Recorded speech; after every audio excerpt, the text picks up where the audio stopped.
G'day, dumb idiot here, and this is the H&K MP5.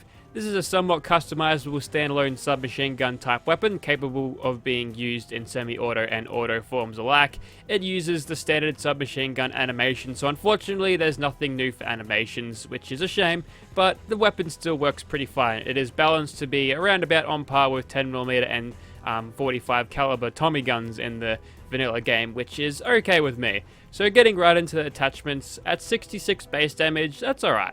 If we go up to powerful auto receiver, we can increase that to 75, which doesn't actually seem too much of an increase, but we're firing this thing in an automatic fashion, so it should be okay. Now for the barrels, you get a standard barrel or a suppressed barrel, which actually looks kind of cool, but you can attach a suppressor to the standard barrel if you would like to, if you go through the standard muzzles thing. So that's what we'll do first up. Now for the sights, you get iron sights, which actually are pretty cool. They're not really obstructive at all. You can have a red glow iron sight, which is awesome. Just that front prong and that circular bit there is nice and glowy for you, so you can see it in the dark. We'll just go for a nice reflex sight and we'll move on. Now for the stocks, to increase our recoil control to the maximum, we'll go ahead and chuck on the full stock. Although it is nice to see this thing without a stock, it reminds me of the MP5K back in Battlefield 3, which was actually kind of a cool weapon. And for the magazines, you can put a 50 round drum mag in there, which will give you the best capacity. And you can change the material to either worn or factory new. The factory new looks heaps better, despite being how law-breaking it is, but someone out there's got to maintain their weapons properly, and a legendary effect is there if you need it.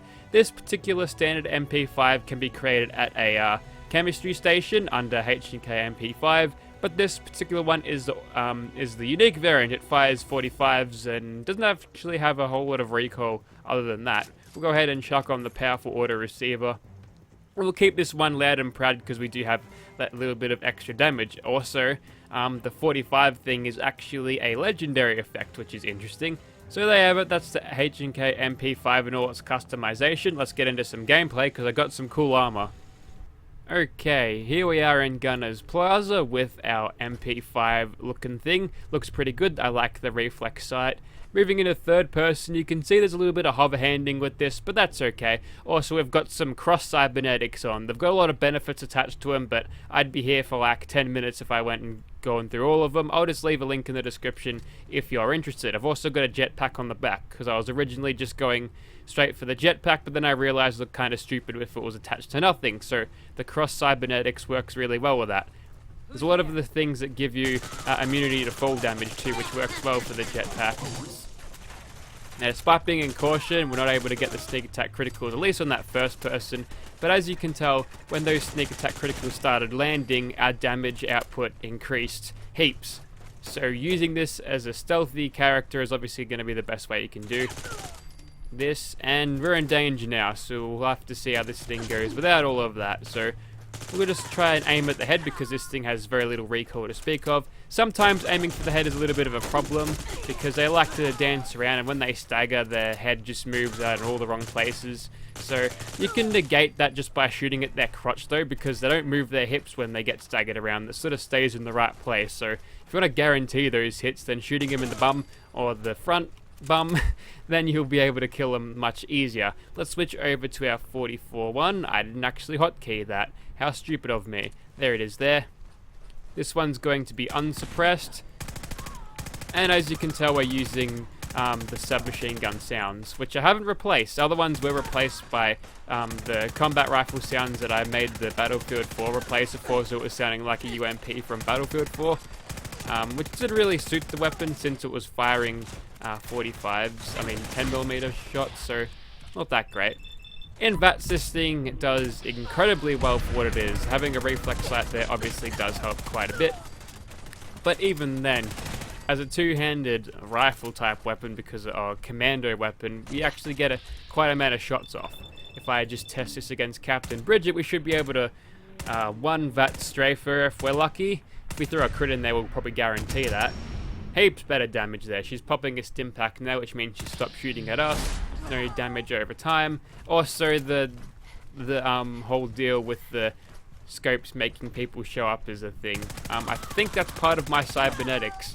It may not be though. It might be part of a mod that I keep forgetting to uninstall. But really, we can see him anyway. It's not like we're fighting against people blind. We'll quickly round up the rest of these guys, make some use out of my jetpack perhaps. There we go. Get ourselves out of a nasty stagger by shooting that guy out of his gun bash, and we'll get a little bit of an aerial strafe on him. Man, you can turn this game into COD if you really feel like it. Also, this thing's got the pneumatic, I think it is. It's got like a silent P, and yeah, we don't get staggered by all this turret bullshit, which is good. It makes a lot of sense for an armored exosuit to be like this and not take damage or be staggered around by cheap bullets like that, but there you have it. We did alright. Alright, let's get started on Swan. Just gonna sneak attack crit him until he drops. Well, it was working until it didn't work. Now we've got to do this properly, which sucks because we're only hitting him for like 14 to 28 damage, which is pretty garbage. We're going to be here all bloody night. So what I might do is just even the odds a little bit just by shooting him in the head, and that's almost 100 damage. That's okay, I suppose. But if I can get myself into a position of being sneaky, then that's a good idea. Luckily, despite having bugger all action points, I can still sprint for ages because I've got the jetpack boosting me along, and that greatly reduces the AP needed to sprint. Gives you a little bit more forward propulsion in your running abilities, I suppose. So we've got this opening here, which is intriguing. If I could just quickly boost up to here. Perfect. Okay, so Swan is taking on the bears. It's only a level 16 bear, so Swan should easily be able to knock him out. In fact, I'll just finish it off for him. Oh, good. We're straight back into the danger, but that's okay. He can't stomp us with his giant ass anchor, but what he can do is throw rocks at us. If it was any other behemoth right now, they'd be running off because there's nothing they could do to us. But Swan, he's a crafty behemoth. He just pulls boulders out of his ass to throw at people, which always hit, no matter how far away they are from their target. Fortunately, this means he'll never cover his face up with his little boat fragment of his, that little gauntlet on his hand, so that means we get 3 easy headshots for what that's worth. But I think what I need is a little bit of Psycho Jet, yes. Remember kids, the only time where drugs are acceptable is when you're being attacked by a 20-foot tall giant super mutant behemoth. Now if you can tell me with confidence that you are in the situation that you're being attacked by some sort of monstrosity like this, then I'd like to say that you're probably on drugs. You're on some hallucinogenic shit that makes you see this. Let's throw more Psycho into this. We've got Psycho Jet, Psycho Buff, Psycho Tats, some purified water just to get our hydration up. Do they stack, by the way? I don't think they do. Well, okay, looks like they do sometimes. I guess that plus 25% extra damage isn't going to help all that much. It's a very bad time to start injecting stuff when you've already started shooting at him. Yeah, it doesn't look like our damage has gotten up all that much. Let's go ahead and hit him up with some criticals. This is why I attack during the night, because if the weapon itself isn't really powerful enough to kill him outright, I'm going to need to use sneak attack criticals to get the dirty work done. And when I don't have that, well, I'm just sitting here shooting at him for ages. We'll go into Nerd Rage soon enough, and that means we'll get even more damage output.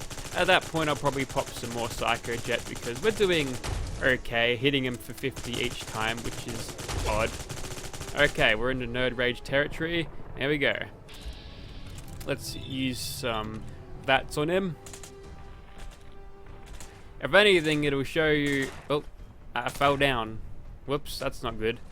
And I'm also nearly out of action points. Well, that was a kind of a wasted thing. Okay, what if I use a stealth boy?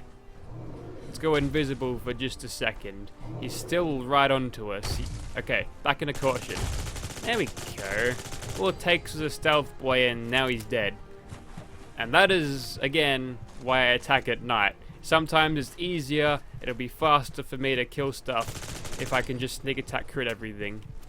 But there you go, the MP5 against Swan can do alright, provided you've got some chems and all that to back you up. Also stealth works too, and I forgot that you stay invisible when you're using a stealth boy. Okay, so it's during the night this time, and we're going to attack the ghoul with some loud and proud power from the MP5 with the 45s. Now, I've just watched this guy kick Diablos' ass, and if you don't know who that is just the Deathclaw monster that gives you the legendary or the unique M27, which is good. I didn't really expect him to fail against him despite being staggered a few times. It looked like it was going his way for a second, but then he just, you know, sort of just hit him once, and then the Deathclaw dropped because he hits for a whole lot of damage. And let's just escape his evil clutches for a bit. We're out of action points. That's okay. We can spoof his pathing by going into water. Just a little bit though. Switching back over to our suppressed one. He's going to be running off in that direction. We'll just sit underwater for a second. Hopefully that is enough time to go back into caution. Yes, it is. And now we can sneak attack crit to our heart's content. He's going to actually run into the Synth Matilda, isn't he? Yes, he is. Let's see who wins. Can't really see further than this, so I guess I'll get closer this way. Yep, Synth Matilda is dead. We've got to finish her off because she's actually marked as protected. She's not actually dead? Weird. Okay, well, a swing and a miss from the Wendigo. Let's just finish. There we go. Now it's dead. Let's get back into killing this one before he goes and kills all the crabs. There we go. 4.4 times sneak attack crits. We're doing okay. And again, he's going for that razor claw there. Hit him. Oh, it's a kill claw. Well, need to obliterate it, so I'm just evening the odds for that little crab dude there. Crit spamming with sneak attack crit seems to be a good, albeit slow way of killing him, but once you get that concentrated fire up, he's got no chance. He's just going to die very, very quickly. With a little bit of extra staggering that you can get out of these weapons, then it's a good idea to just hip fire him when he's not too close, because this thing's hip fire is pretty good, as expected for a weapon like this. But anyways, I think you get the point. That was the MP5. Not really disappointed with this weapon. Sure, it didn't perform as well as some other weapons, but the modder did say that he specifically balanced this to... Excuse me? Yes, the modder specifically said he balanced this to be around about on par with the SMG from the vanilla game, which is crap. The SMG is shit, so if it's supposed to be like that, I've got no problems with it. For an early game good weapon, then this is probably for you, but if you want to do something late game with this, I suggest using other weapon mods. Perhaps in the future you can upgrade this thing with better receivers, maybe superior, instead of like the superior auto receivers, to give you just a little bit of an edge in the end game, because as it is now, it's not really hitting hard enough to be appealing to use at these levels. But that is about it for that one. Links in the description if you feel like downloading this one for yourself. Thank you for watching, guys.